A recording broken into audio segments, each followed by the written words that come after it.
وبرکاتہ۔ اعوذ باللہ من الشیطان الرجیم، بسم اللہ الرحمن الرحیم۔ فبشر عباد الذین یستمعون القول فیتبعون احسنہ اولئک الذین ہداہم اللہ واولئک هم الالباب۔ آج 3 سورتیں تراویح میں پڑھی گئیں، سورہ صاد، زمر، مومن۔ ایمان والوں اور ایمان لانے والوں کے لیے ان صورتوں میں بڑی خوشخبریاں ہیں۔ جو لوگ پہلے سے ایمان لا چکے ہیں ان کو، اور جو لوگ ایمان لانا چاہتے ہیں ان کے لیے اللہ تعالیٰ نے بڑے انعامات کا تذکرہ فرمایا ہے۔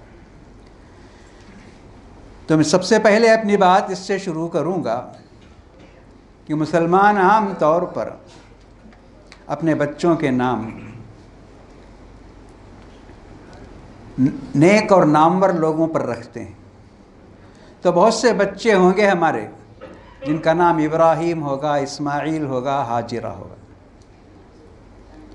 تو نام رکھنے والوں نے یہ سوچا ہوگا کہ ابراہیم علیہ السلام نے جس طرح تاریخ بنائی اسماعیل علیہ السلام کے ساتھ مل کر اور ہاجرہ علیہ السلام کے ساتھ، تو اس طرح ان کے بچے بھی اس دنیا میں کوئی کارنامہ انجام دیں گے۔ ابراہیم اور اسماعیل اور ہاجرہ ان تینوں نے نہ صرف کعبہ بنایا بلکہ مکے کو آباد کیا، اور اس طرح آباد کیا کہ آج کچھ کہنے کی ضرورت نہیں ہے کہ مکے کا خیال ہر مسلمان کے دل میں کس قدر ہے اور کیسے اس کا دل اٹکا ہوا ہے۔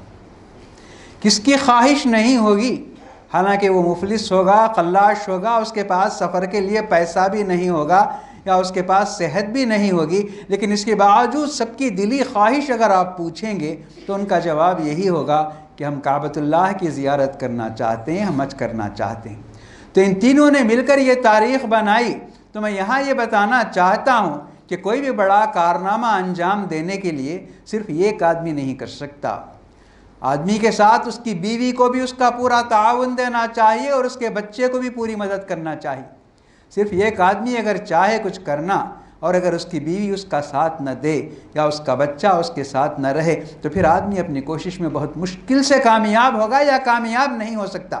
یہاں دیکھیے ان کا ایمان دیکھیے۔ ابراہیم علیہ السلام کی پوری زندگی قربانیوں پر شامل ہے۔ آپ کو گھر چھوڑنا پڑا، خوشحال گھرانہ تھا، باعزت گھرانہ تھا، سب کچھ بھی تھا، لیکن توحید کی خاطر آپ نے اپنا گھر چھوڑ دیا، سب کو چھوڑ دیا، سلام کر کے وہ نکل گئے۔ میں اللہ تعالیٰ کی راہ میں جا رہا ہوں، یہ انہوں نے کہا۔ یہ قربانی انہوں نے دی، بہت بڑی قربانی تھی۔ گھر میں کیا کمی تھی، کس چیز کی کمی تھی، عزت کی، دولت کی، شہرت کی، سب کو انہوں نے چھوڑ دیا۔ پھر اس کے بعد ایک وقت ایسا آیا، بڑی دعاؤں کے بعد انہیں اولاد ہوئی، اسماعیل علیہ السلام۔ اللہ تعالیٰ کا حکم ہوا کہ آپ انہیں لے جائیے اور ایک ایسی وادی میں جہاں کوئی گھاس بھی نہیں اگتی اور کوئی چرند اور پرند بھی نہیں ہے، وہاں چھوڑ کر آئی۔ تو وہاں یہ چھوڑنے کے لیے گئے۔ اب ایک عورت ہے اور ایک بچہ ہے، تیار ہو جاتے ہیں۔ اللہ کا حکم ہے، جب وہ سنتے ہیں۔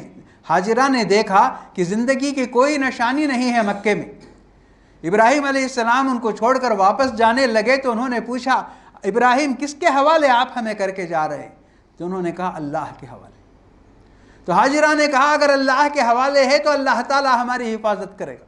یہ ایمان کی بات ہے۔ دیکھیں، راضی ہو گئی وہ اس جنگل میں رہنے کے لیے، اس صحرا میں رہنے کے لیے راضی ہو گئی جہاں زندگی کے آثار نہیں ہیں، دانا نہیں ہے، پانی نہیں ہے، اور کسی انسان تو کجا کسی جانور کی بھی شکل وہاں نہیں ہے۔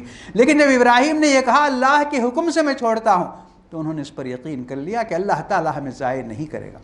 تو اس کے بعد ہی دیکھیے مکہ مکہ بنا، ورنہ کیا تھا؟ وادی غیر ذی زرع۔ ابراہیم نے اپنی دعا میں کہا ربی انی اسکنت من ذریتی بواد غیر ذی زرع عند بیتک المحرم۔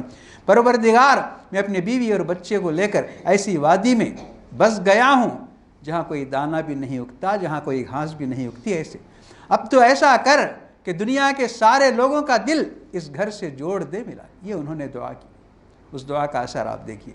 تو یہاں کیا ہے یہ بتانا چاہتا ہوں میں کہ اگر ہاجرہ راضی نہ ہوتی وہاں قیام کرنے کے لیے تو کیا ہوتا، یہ سب الگ بات۔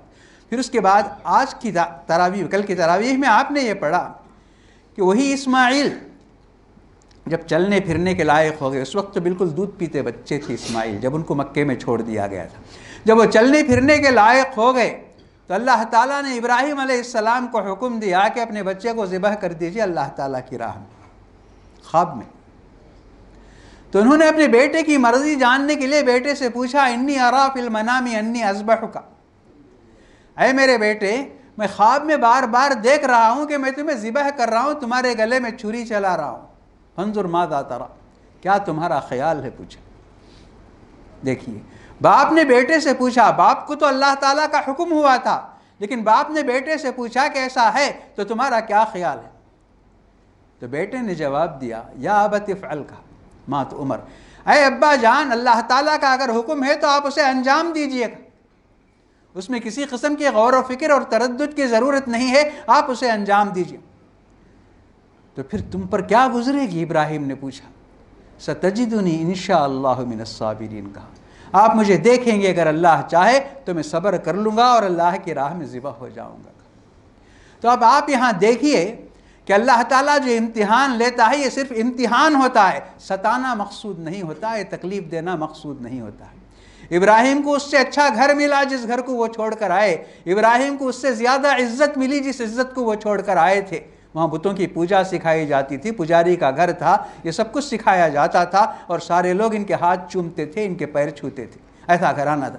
آج ابراہیم علیہ السلام کی حیثیت کیا ہے دیکھیے آپ، سارے یہودی کہتے ہیں کہ ابراہیم ہمارے ہیں، سارے کرسچن کہتے ہیں ابراہیم ہمارے ہیں، اور مسلمان کہتے ہیں وہ ہمارے ہیں، اور مشرک کہتے ہیں وہ ہمارے ہیں۔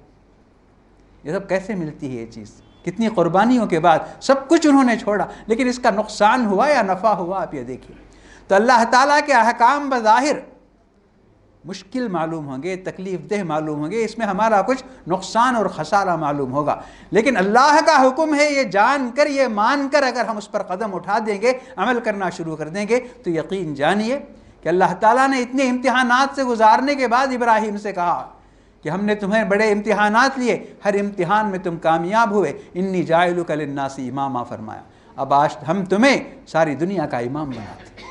ساری دنیا کے امام یہی دیکھے، یہودی کہتے ہیں وہ ہمارے امام، عیسائی کہتے ہیں وہ ہمارے امام، مشرک کہتے ہیں وہ ہمارے امام، اور مسلمان کہتے ہیں وہ ہمارے امام۔ اور اللہ تعالیٰ فرماتا ہے قرآن کے اندر کہ نہ وہ مشرک کے امام ہی، نہ یہودیوں کے امام ہی، نہ عیسائیوں کے امام ہیں، وہ مسلم ہیں، یہ اللہ تعالیٰ فرماتا ہے۔ تو اس طرح جب پورا خاندان مل کر کوئی کام کرنا چاہتا ہے تو اللہ تعالیٰ اس میں برکت دیتا ہے اور وہ تاریخ بناتا ہے۔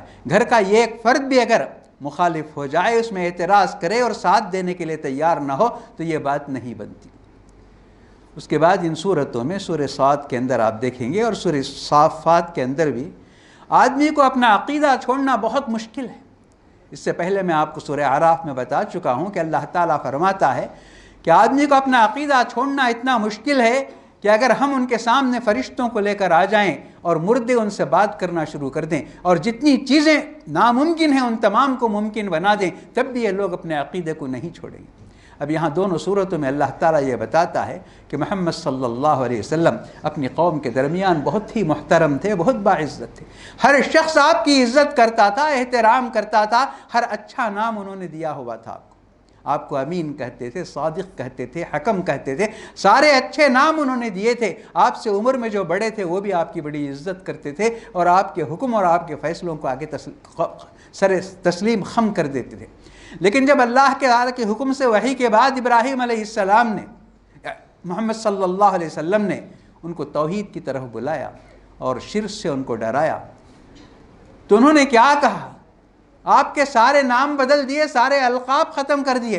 انہوں نے کہا ساحر مجنون کا، یہ جادوگر ہے، یہ دیوانہ ہے، یہ شاعر ہے، یہ سب سے بڑا جھوٹا۔ یہ سب نام ان صورتوں کے اندر بتائے گئے کہ جھوٹا ہے، سب جھوٹے میں بھی معمولی جھوٹا نہیں، ساحر کذاب کہا، یہ جادوگر ہے اور بہت بڑا جھوٹا ہے، صرف اس وجہ سے کہ اللہ کے رسول صلی اللہ علیہ وسلم نے ان کو بتایا کہ اللہ تعالیٰ ایک ہے، وہی ہمارا خالق ہے، وہی ہمارا مالک ہے، وہی ہمارا رازق ہے، اسی کی طرف ہمیں لوٹ کر جانا ہے۔ اتنی بات پر وہ قوم دشمن ہو گئی، اندھی ہو گئی، آدمی جب سوچے سمجھے بغیر محبت کرتا ہے تو کہا جاتا ہے کہ محبت اندھی ہوتی ہے اور بہری ہوتی ہے، نہ وہ کسی چیز کو دیکھ سکتا ہے اور نہ کسی حق کو وہ سن سکتا ہے، تو ساری قوم آپ کی دشمن ہو گئی، اور آپ کو جو نقصان انہوں نے پہنچایا، جو تکلیف پہنچائی اور آپ کے ساتھ جو دشمنی کی، یہ آپ کے سامنے ہی یہ تمام چیزیں، اور یہ دشمنی 1 دن 2 دن کی نہیں تھی، پورے 21 سال کی دشمنی تھی، جب تک کہ اللہ تعالیٰ نے مسلمانوں کو کامیاب نہیں کیا اور مکہ فتح نہیں کیا۔ یہ ہوا۔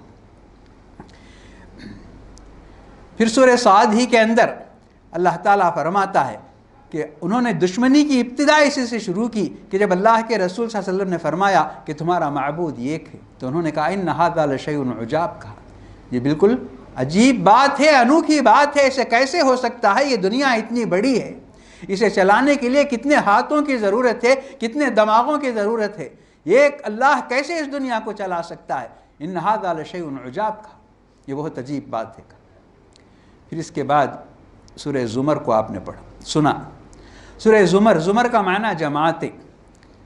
اس صورت میں یہ بتاتا ہے اللہ تعالیٰ قیامت کے روز میدان حشر میں جب حساب کتاب ہو جائے گا اور جنت والے جنت کے مستحق قرار دیے جائیں گے اور جہنم والے جہنم کے مستحق ہو جائیں گے، تو ان کو جماعتوں کی شکل میں لے جایا جائے گا۔ جہنم میں جانے والے بھی جماعتوں کی شکل میں جائیں گے، ہزاروں لاکھوں کروڑوں کی تعداد میں ہوں گے، ان کو کھینچ کر لے جایا جائے گا۔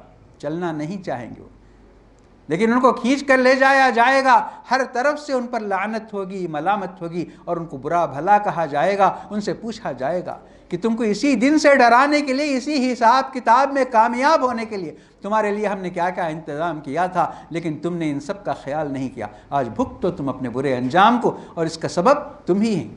تمہارے ہدایت کے لیے سارا انتظام کیا گیا تھا، یہ فرشتے کہیں گے۔ ایک تو جہنم ان کی آنکھوں کے سامنے ہے، اور دوسری یہ تمام باتیں سننے کی پڑتی ہیں ان کو، لعنت کی، ملامت کی۔ اور دوسری طرف اللہ تعالیٰ نے بتایا کہ جنت میں جانے والوں کا کتنا شاندار استقبال ہوگا، اور جنت کی نعمتیں ان کا کیسے انتظار کر رہی ہوں گی، ہر طرف سے مبارکباد اور سلامت کے الفاظ ان کے لیے آئیں گے، سلامتی کے الفاظ ان کے لیے آئیں گے، اور ان سے کہا جائے گا خوش ہو جاؤ، آج تم لوگوں نے دنیا کے اندر بڑی مشقت اٹھائی، تم نے دنیا کے اندر بڑا صبر کیا، ہم نے حرام دنیا میں ہر چیز، دنیا میں بے شمار ایسی چیزیں تھیں، تمہارا جی چاہا یہ کھائیں، یہ پئیں، یہ کریں، یہ سب، لیکن تم نے اللہ کا حکم نہیں ہے، اس لیے تم نے صبر کیا، اس صبر کے بدلے آج ہم وہ تمام چیزیں تمہیں یہاں عطا کرتے ہیں جن کے بارے میں تم نے سوچا بھی نہیں تھا۔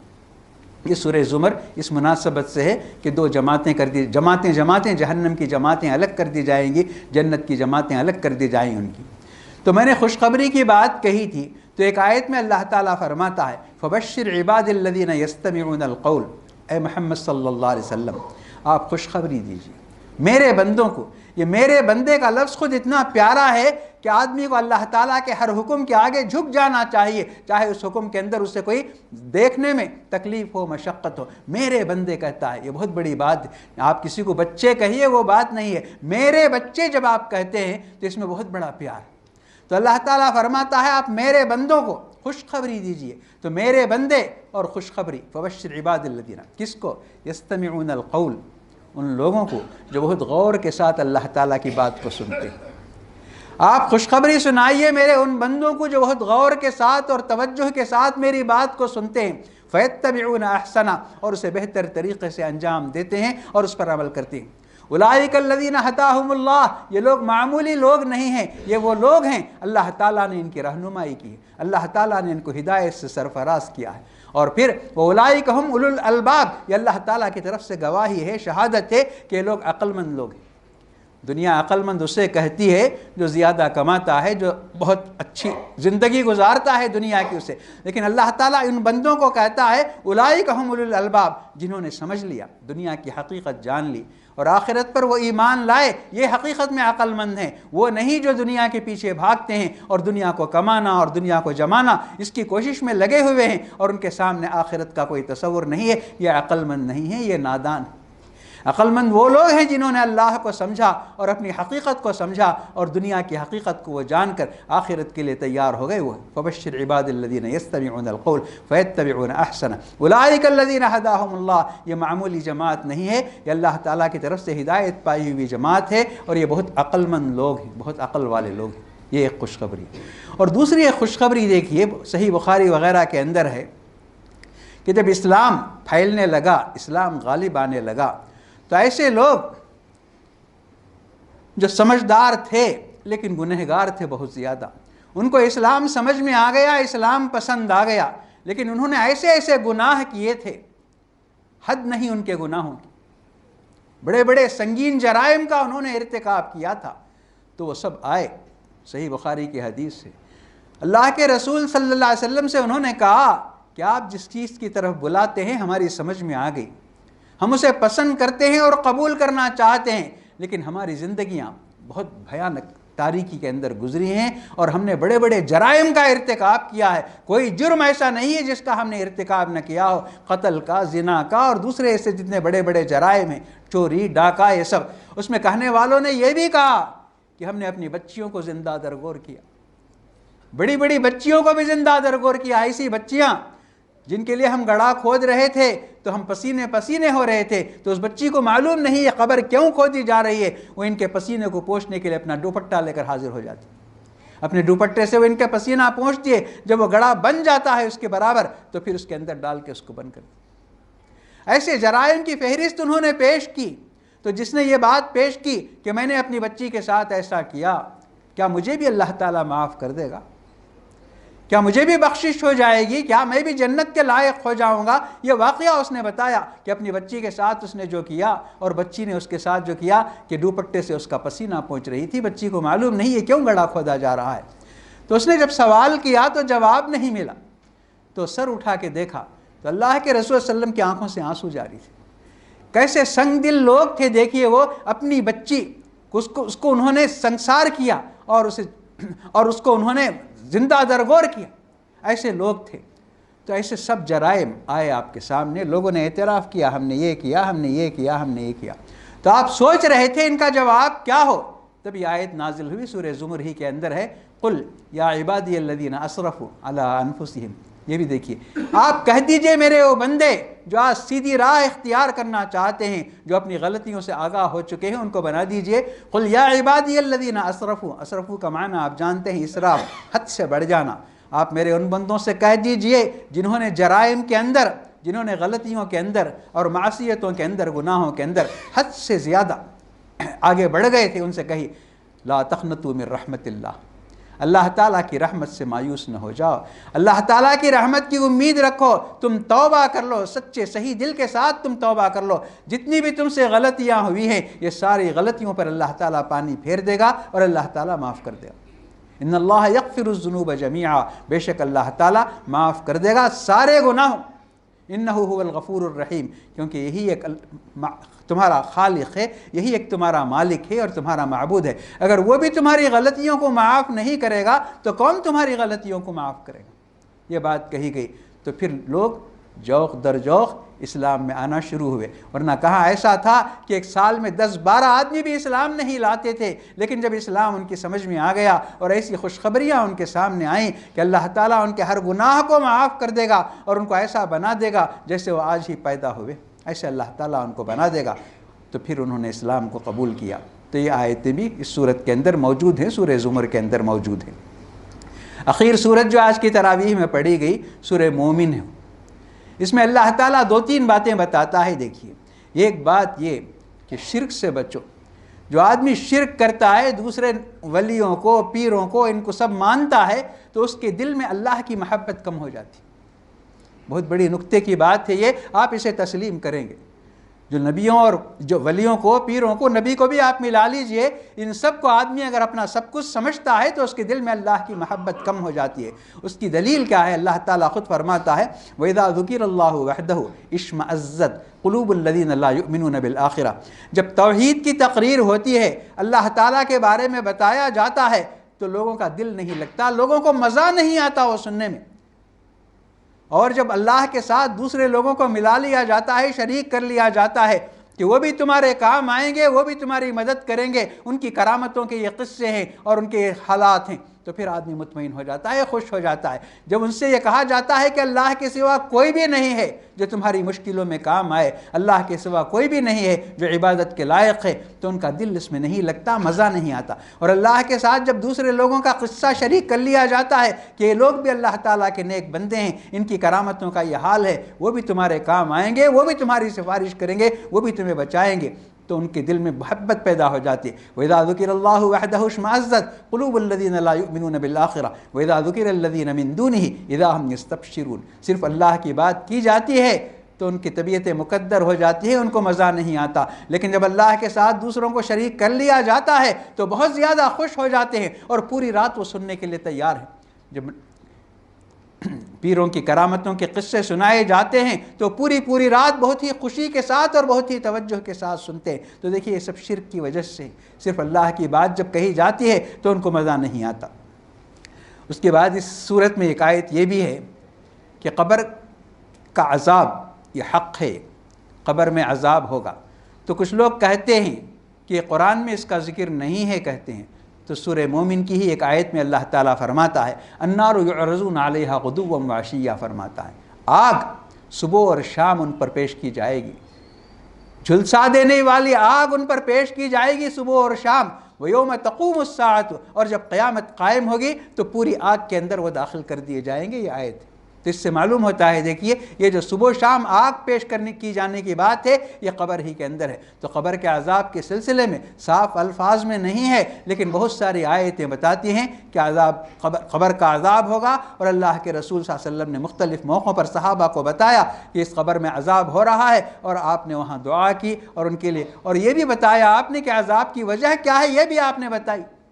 ایک بار تو آپ نے فرمایا کہ ان کو قبر کے اندر عذاب ہو رہا ہے، دو آدمیوں کی قبر میں، لیکن حالانکہ انہوں نے بڑا گناہ نہیں کیا۔ بڑا گناہ اس معنی میں کہ انسان اسے بڑا گناہ نہیں سمجھتا ہے، لیکن حقیقت میں وہ اتنا بڑا گناہ ہے کہ قبر کے اندر عذاب ہوتا ہے اس کا۔ تو گناہ کے بارے میں آپ نے بتایا، یہ ایک آدمی جس کے قبر میں عذاب ہو رہا ہے اس کا سبب یہ ہے کہ وہ پیشاب سے بچتا نہیں تھا، فرمایا پیشاب کے چھینٹے اس کے کپڑے میں، اس کے بدن میں لگتے تھے، وہ انہیں دھوتا نہیں تھا، اس کی پرواہ نہیں کرتا تھا اور اس کا خیال نہیں کرتا تھا، اس وجہ سے اسے قبر میں عذاب ہو رہا ہے۔ اور دوسرے آدمی کے بارے میں آپ نے فرمایا کہ آدمی چغلی کھاتا تھا، بہت زیادہ چغلی کھاتا تھا، ادھر کی بات ادھر، ادھر کی بات ادھر، فتنہ اور فساد کا کام کرتا تھا۔ تو آپ نے فرمایا یہ دونوں کام ہر آدمی کرتا ہے، یہ سمجھ کر کہ کوئی بڑا گناہ نہیں، اس خیال سے آپ نے فرمایا وما يعذبان فی کبیر، یہ کوئی بڑی بات نہیں ہے، لیکن دیکھیے اتنی بڑی بات ہے کہ قبر میں عذاب اس کا ہوتا ہے۔ تو اللہ کے رسول صلی اللہ علیہ وسلم نے حدیثوں میں، بے شمار حدیثوں میں بتایا عذاب قبر کے بارے میں، اب قرآن میں اشاروں کنایوں کے اندر بتایا۔ اب یہ سورہ مومن کی آیت میں نے آپ کو سنائی جس میں اللہ تعالیٰ فرماتا ہے کہ صبح و شام ان لوگوں پر آگ پیش کی جاتی ہے، آگ کا مظاہرہ ان پر کیا جاتا ہے۔ وَيَوْمَ تَقُومُ السَّاعَةُ وَأَدْخِلُوا آلَ فِرْعَوْنَ أَشَدَّ الْعَذَابِ۔ اور اس کے بعد اسی صورت میں ایک آیت ہے جس میں بڑی خوشخبری ہے، دیکھیے فرماتا ہے اللہ تعالیٰ اِنَّا لَنَنصُرُ رُسُلَنَا وَالَّذِينَ آمَنُوا فِي الْحَيَاةِ الدُّنْيَا وَيَوْمَ يَقُومُ الْأَشْهَادُ۔ بے شک یہ ہمارا حق ہے، ہمارا یہ وعدہ ہے کہ ہم اپنے رسولوں کی مدد کریں گے اور ایمان والوں کی مدد کریں گے۔ اِنَّا لَنَنصُرُ رُسُلَنَا وَالَّذِينَ آمَنُوا فِي الْحَيَاةِ الدُّنْيَا، دنیا کے اندر بھی مدد بتاتا ہے اللہ تعالیٰ۔ یہی سوچنے کی بات ہے، دیکھیے اللہ تعالیٰ اپنے بندوں کو ذلیل نہیں کرے گا، اللہ تعالیٰ اپنے بندوں کو رسوا نہیں کرے گا۔ اس نے کہا شروع میں کچھ امتحان ہو سکتا ہے، آزمائش ہو سکتی ہے، جیسا آپ انبیاء کے واقعات میں دیکھتے ہیں، نوح علیہ السلام سے آپ دیکھتے ہیں، ابراہیم کو بھی لے لیجئے، تو سارے انبیاء کو، خود ہمارے رسول صلی اللہ علیہ وسلم کو کتنی تکلیفیں ہوئیں، یہ گھر چھوڑ کے بھاگنا پڑا، وطن چھوڑ کے جانا پڑا، یہ سب کچھ ہوا، لیکن آخر میں اللہ تعالیٰ کی مدد آتی ہے اور اللہ تعالیٰ ان کو مدد۔ تو یہ صرف آخرت میں نہیں ہے بلکہ دنیا کے اندر بھی۔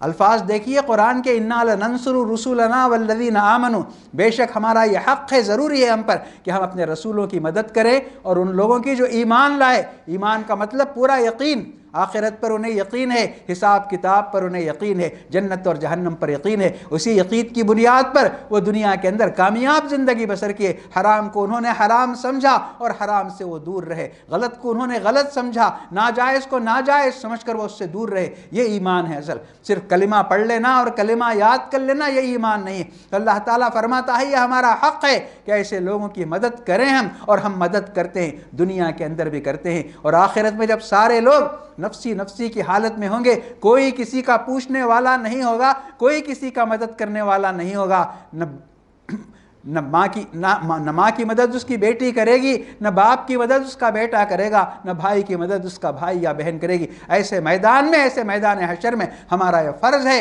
کہ ہم ایسے لوگوں کی مدد کریں جو ہمارے اوپر ایمان لائے اور ہماری باتوں پر جنہوں نے یقین کیا۔ تو ایسے مضامین کے ساتھ یہ سورت سورہ مومن ختم ہوتی ہے۔ سورہ مومن پہلی سورت ہے جو حامیم کے ساتھ شروع ہوئی۔ حامیم کے ساتھ شروع ہونے والی 7 صورتیں، یہ یکساں ہیں ساتوں صورتیں۔ آپ کل بھی سنیں گے انشاءاللہ اور پرسوں بھی سنیں گے ان کا مضمون کیا ہے، اس میں کیا معنی ہے۔ یہ بہت ہی دل ہلا دینے والا مضمون ہے، کیونکہ بعض روایتوں میں آتا ہے کہ اللہ کے رسول صلی اللہ علیہ وسلم نے فرمایا کہ مجھے حامیم کی صورتوں نے بوڑھا بنا دیا، ایسی کچھ روایتیں ہیں۔ تو آپ اس سے اندازہ کر سکتے ہیں کہ کیا مضمون رہا ہوگا جو اللہ تعالیٰ کے رسول صلی اللہ علیہ وسلم کو بوڑھا بنا دیا۔